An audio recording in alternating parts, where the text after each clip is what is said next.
es importante que la Conferencia Interamericana de Ministros de Trabajo del Hemisferio entero se reunieron en el 2011 y uno de los temas centrales de discusión era el tema de trabajo infantil. Y como parte de esa agenda de trabajo se estableció este taller que reunió a más de 24 ministerios, a ONGs, a los organismos internacionales competentes y otros actores relevantes para trabajar juntos y frente a la reunión de Brasil y de la Ruta Global para la Erradicación del Trabajo Infantil, se reflexionó sobre qué más o cómo hacer para lograr pues, las metas que se han establecido. Y a partir de eso creo que se sacaron muy buenas conclusiones. La primera es la necesidad de reavivar ese sentido de urgencia. Después de los avances importantes de disminución del trabajo infantil en las Américas, como que se perdió la novedad, la fuerza del primer impulso y de pronto hemos visto grandes avances como por ejemplo la institucionalización de este esfuerzo. Encontramos la gente que llegó por ejemplo al taller, era gente encargada formalmente de llevar adelante la agenda contra el trabajo infantil.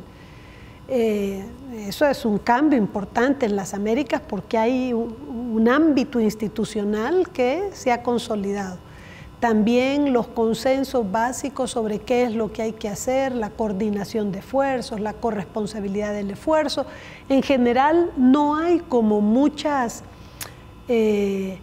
novedades en cuanto o diferencias en cuanto al sentir o pensar de cuáles son las grandes acciones que se tienen que implementar, sino más bien creo que el esfuerzo se centró en poner los acentos, en destacar dónde deben de ponerse las prioridades. Y por ejemplo, en el ámbito legal, pues obviamente seguir incentivando a que se dé la ratificación de los convenios 138 y 182 de la OIT, pero también se dice, miren, no basta con ratificar, ahora el acento además lo tenemos que poner en cómo lograr una efectiva implementación de todos los marcos legales nuevos que se tienen y generar incentivos correctos para que sea más caro incumplir la ley que cumplirla. Y eso es importante. Cuando decimos incentivos correctos es que de verdad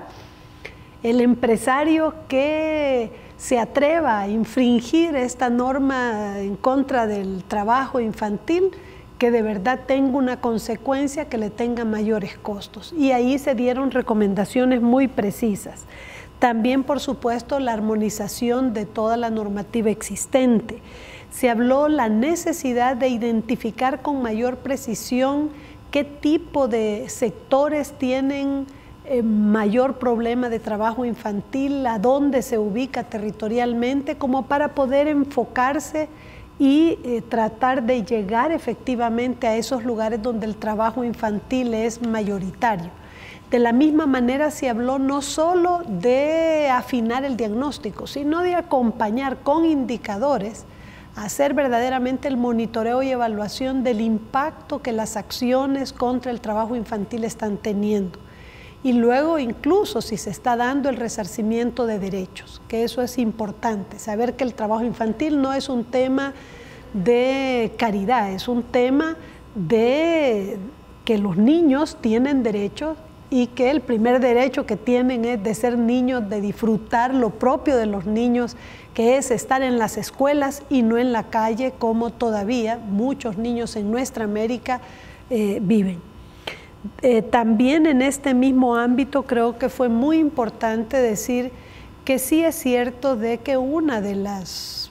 problemas que están a la raíz del trabajo infantil es la pobreza y que si bien es cierto la pobreza se ha disminuido, aún prevalece un fuerte sector que vive en estas condiciones de pobreza y que eso es un incentivo perverso para que los niños vayan a trabajar. Por eso se volvió a destacar la necesidad de tener políticas fuertes que permitan la generación de trabajo decente que pueda darle oportunidad a estos padres de los niños que trabajan. Pero también, y eso fue para mí de las cosas más interesantes, entender bien que no solamente deben de hacerse programas aislados para atender a los niños que trabajan, sino que debe de trabajarse en 3 ámbitos. En el ámbito, sí, del niño, pero también de la familia y de su entorno. Y en ese sentido también se hicieron algunas propuestas muy específicas del tipo de políticas para tener este tipo de intervenciones. Otro aspecto relevante es que este no es solo un problema que tienen que atender los ministros de trabajo. Esto tiene que ser una política de Estado continuada en el tiempo e implementada por todas las carteras que tienen incidencia directa en la prevención del trabajo infantil y en el combate del trabajo infantil. Y en ese sentido, en educación tiene que ser una de las áreas, digamos, que más activamente y de forma coordinada trabaje con los ministerios de trabajo. De la misma manera, la política de protección social tiene que tener en el centro la atención del niño trabajador y de sus familias, las políticas de inclusión social también, de manera que se convierte en un eje transversal que va siendo parte interna a esas políticas sectoriales y no como compartimentos estancos en los que cada uno trata de resolver por su parte este problema que aún impacta la vida y, por supuesto, la calidad de vida de muchos niños en nuestra América.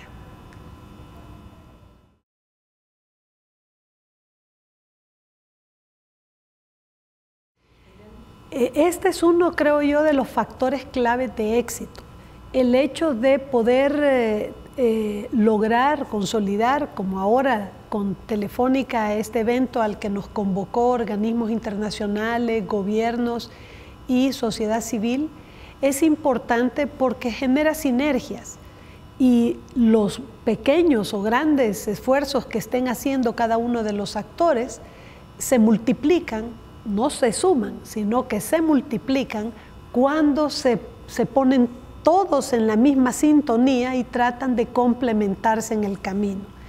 Y por el otro lado, el hecho, por ejemplo, que el sector privado se establezca como meta cero tolerancia, no solo en su empresa, sino en su cadena de valor al trabajo infantil, permite ir creando esa cultura, porque al final es una cultura en el que se debe de valorar que el lugar de los niños es la escuela y no la calle ni el trabajo. En nuestra cultura latinoamericana, por ejemplo, y caribeña, se piensa de que el trabajo educa, y es cierto, el trabajo también forma, pero nunca el trabajo debe de apartar al niño de lo que es su vocación y su condición propia de ser niño. Solo una vez se va a ser niño, es decir, el juego que es propio del niño, el espacio de educarse, de su tiempo de ocio, es parte de lo que va a darle las bases para su desarrollo integral en su futuro inmediato. De manera que es una lucha, es un cambio de cultura que tenemos que trabajarlo todos, y si bien es cierto, el trabajo forma, el lugar de formación de los niños privilegiado, digamos, es la familia y la escuela. Y si además, por ejemplo, como en Estados Unidos permiten que los niños trabajen después de cierta edad, que eso es lo que hay que normar muy bien, y solo por cierto límite de horas a la semana. Y por supuesto hay una serie de trabajos que están terminantemente prohibidos para los niños. De manera de que es importante que se tenga claro esa valoración social de la educación de los niños y bueno, y del trabajo, pero en su momento y en ciertas condiciones.